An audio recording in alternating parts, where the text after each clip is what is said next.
3 times world champion town crier, Mr. Chris Wyman, to bring us greetings. Chris has done 3 or 4 welcomes already today. We're pleased to have a world champion, Chris Wyman.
Now it's my privilege to welcome 3 friends and colleagues, Roy B.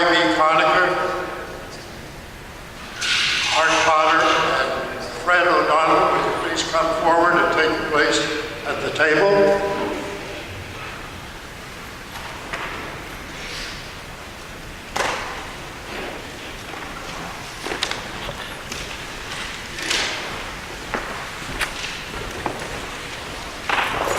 Will we put Fred between the twin towers here?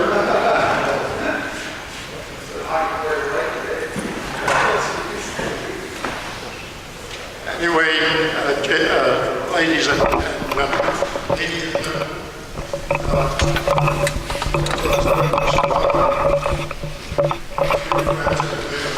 contribution to sports. Very close, sure. And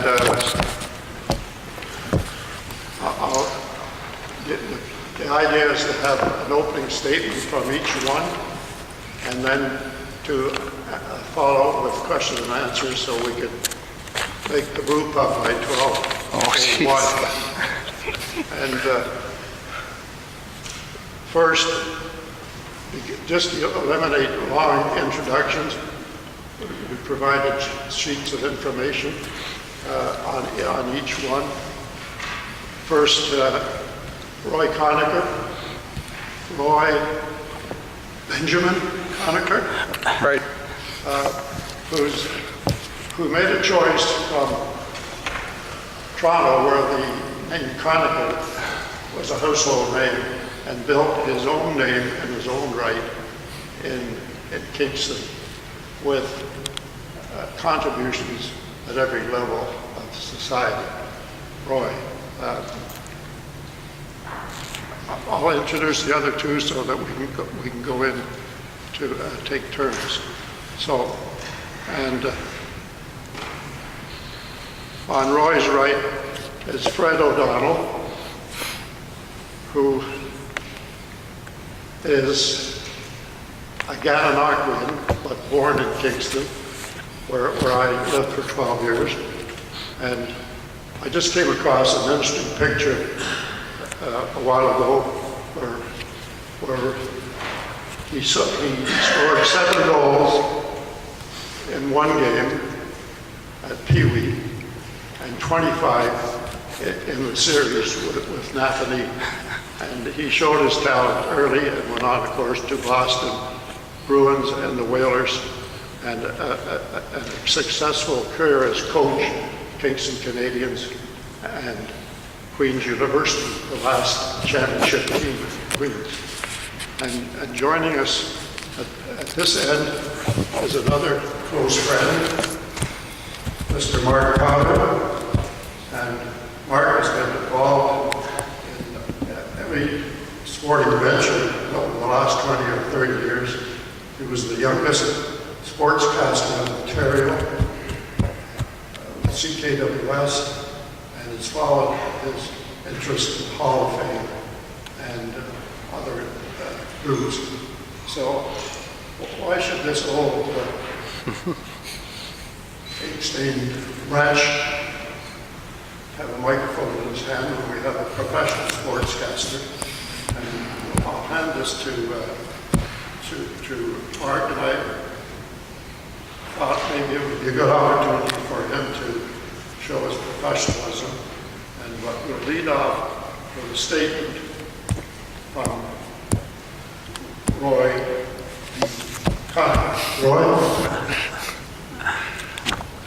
Well, thanks, Bill. Thanks for the warm welcome. And hello, everybody. When Bill first called me to ask if I would participate in this, he said, well, you can speak a little bit about your family and your own personal history. And I told him at the time, I said, well, you know, you realize the number of my family that played in the NHL will probably be about 5 hours before I can finish the story. So somehow I'm going to have to shorten it right down. Anyway, as some of you may know, there are 3 brothers in the Hockey Hall of Fame, the only 3 that have been inducted, and they consist of Lionel Conacher, Charlie Conacher, and my father, Roy Gordon Conacher. How did it all start? Well, my paternal grandparents had 10 kids, 5 boys and 5 girls. And of the 5 boys, 3 went on to success in the National Hockey League. Life was tough back then, really tough. They were living in poverty in the central part of Toronto, and my dad recalls being sent out with his twin brother Bert to pick up coal on the railway lines so they could have heat. Lionel was the one that really got things started. He was a superb athlete, and as some of you may know, he participated in multi-sports. Lacrosse was his first love, football. He played for the Argonauts way back, and ultimately wound up taking up hockey at the age of 16. He never was a good skater, but he managed to impress people and ultimately wound up playing for the Montreal Bruins, and then went on to the New York Americans. He was a defenseman, rugged and tough as they come, and if you ever see a picture of his face, you notice his nose. I mean, it's pushed right back in a number of places, so I don't know how many stitches he took. Charlie was about 9 years younger, and he started his career in Toronto, played on a Memorial Cup team, and went on to join the Leafs in the late 20s, and played through the 30s, in fact, into the 40s. He was a flamboyant guy, no question about it, both on and off the ice. There are multi stories he got into a bit of scraps on the ice as well as off the ice. One story, of course, some of you may have heard, is in those days, some of the players liked to imbibe after they played, and they wound up in a room, hotel room, with some of the journalists, and in one case, a journalist was held by his ankles out the hotel window because of some of the comments that he said. He said to them the hardest shot of the day, and I saw him play only in respect to the Old Timers Association. I did not see him play, obviously, because I'm of that age. But there was one incident where he took a shot and tore the glove off Long John Henderson, and it was pretty impressive. So my dad played in the NHL for 11 years, some of which was interfered by the war.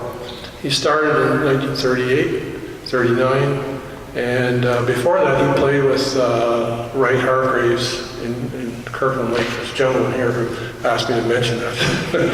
So anyway, so he started with the Boston Bruins in the 38-39 season, and also the playoffs. For a rookie, he scored well over 20 goals, and that year he was neck and neck with Frankie Brimsek, who was also a rookie in terms of the Calder Cup. So the not the Calder Cup, but the Rookie of the Year. Yeah. He went on to a career for about 3 years with Boston. They won 2 Stanley Cups. And then the war called, and he joined up and went with the RCAF overseas and played for the RCAF hockey team, both down east in Halifax and also in England. When he got back in '46, he was a little bit pudgy and out of shape, but nevertheless, Jack Adams asked him to join the Bruins again, and so he went back to the Bruins for 4 games, and they decided he was not worth keeping. So what they did, they traded him to Detroit, and he went there for the 46-47 season. He roomed with Gordie Howe. And in fact, that was his rookie year. So at the time, my dad was assigned number 9, and Gordie was playing with Spider number 17, I think.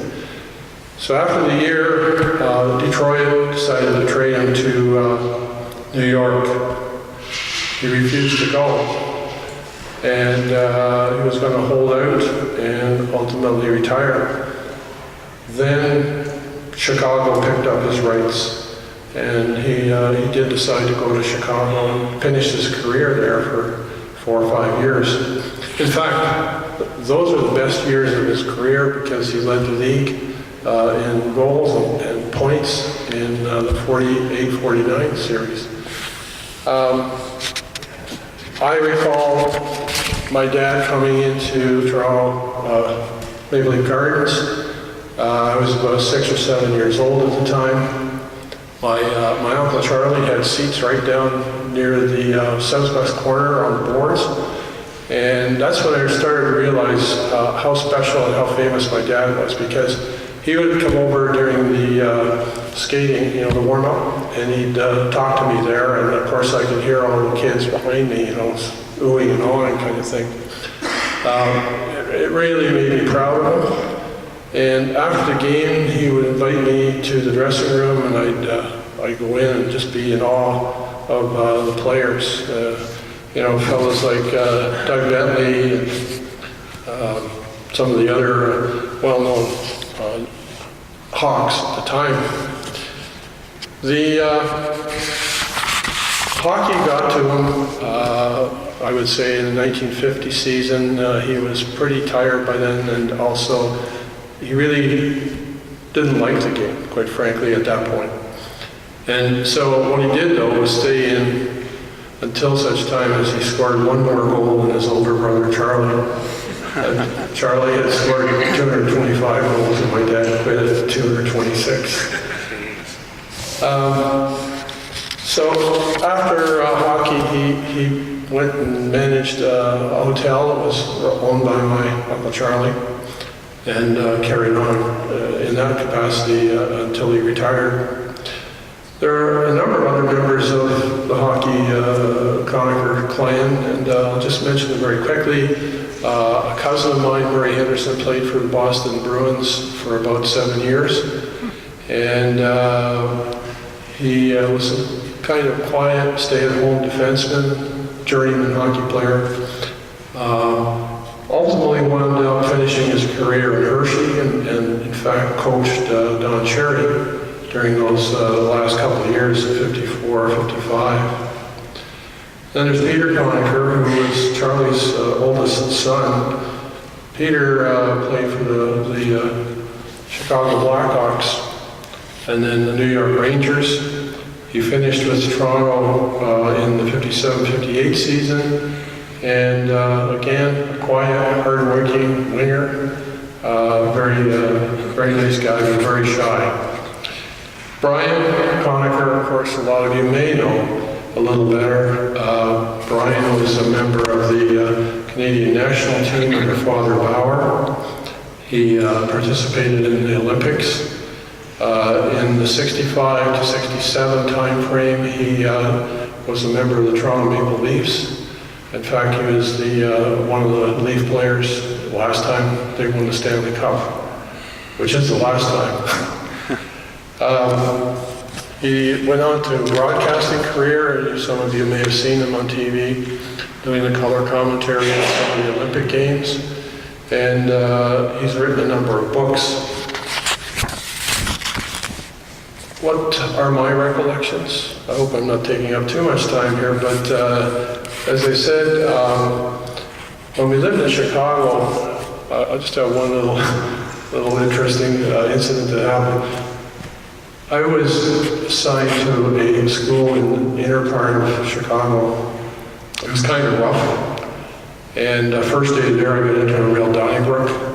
And I went home and told my dad about it, and he said, okay, we'll be there tomorrow. Okay, so they show up, he and his twin brother, at recess, make sure I'm okay. And lo and behold, about 10 minutes later, the police show up, and they arrest him for loitering. So, at least it was, I knew he was supporting me. I have the recollections of going to my grandparents' house in Toronto and seeing all these well-known hockey players from all teams that my uncles played with. They would just show up and have dinner, sit around and talk about hockey, talk about all sorts of life experiences. You know, people like King Clancy, Roy Waters, and a lot of other players. Lionel's death in 1954 was a real tragedy to the family because he was considered the leader, and my grandmother never recovered. She died about 6 months later. As I said, I've seen Charlie and Lionel only in the context of playing old timers. I was at family gatherings and so forth. It was very exciting. The family has done astounding things. I myself recognized early on that I didn't have the skills to play in the NHL, and I didn't want to be riding the buses in some league somewhere. So I concentrated on my academic career. I did play and coached under Herb Carnegie in North York. He ran an operation called Future Aces Hockey School. And I spent about 4 years with him, learning some of the really good rules of life. I went on to play in the MTHL for a few years, nothing spectacular, and then I played at York University as well for 3 years and went to law school. I moved to Kingston in 1973 and was asked to be involved in the Rotary Kiwanis Minor Hockey Association. I did join and did a bit of coaching, and then I ultimately wound up becoming president of that league.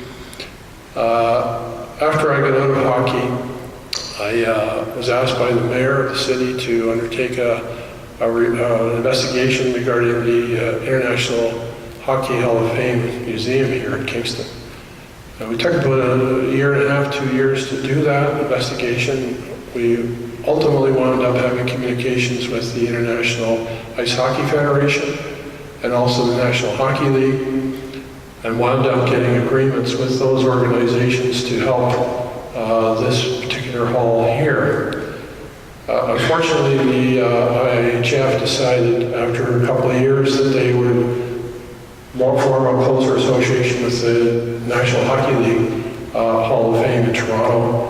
But I'm not sure, Mark, whether we still have some of the material from the IHF here. But the other agreement was with the NHL, and they agreed to help by bringing exhibits down here and so forth.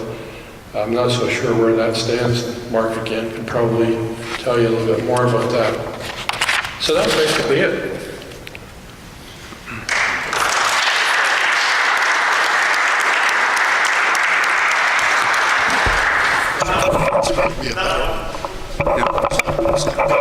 Okay, this is for the Is this okay? This one? Yeah, it's still on? Okay. Maybe I should have went first after the family, of the Conachers. That's a tough act to follow. But what I decided to do today, Bill asked me to come in and talk a little bit, and I know that you guys are into the history of the hockey and all the facts and figures, and I thought, well, I'd probably just talk to you about my personal life and my hockey experience going from Gananoque right through to finally coaching and managing the Kingston Frontenacs, or the Kingston Junior Canadians here years ago. So first of all, how many of you, we'll talk about Gananoque, how many people know who Doug Higgins and Rick Eaton are? Does anybody know? You're anyone not from Gananoque, do you know who Doug Higgins and Rick Eaton are? Wayne? That's correct. They were the two players that the scouts came to Gananoque to scout, and they were Doug Higgins, Rick Eaton. They both played for the Bernie Amo Bantam hockey team, and they were playing the Parry Sound Shamrocks at that time. And I was actually at the game when the scouts were in town. The rink was full, and Bobby Orr came to town. I think with Bill was their coach, Turk Broda. At that time, Turk Broda was their coach, and earlier in the day, Bobby had played a Pee-wee game in Wellington, and then came to Gananoque and played the Bantam game against the Gananoque team. And the thing I remember about it was that one of the fastest players on the Gananoque team, Gan was leading by 1 goal, and Andy Wilson took off, and Parry Sound had taken their goalie out of the net, and Bobby came out of nowhere and swooped in, took the puck off him. Gananoque ended up winning the game, but the buzz was about Bobby Orr, and that's when the switch went from Higgins and Eaton to Bobby Orr.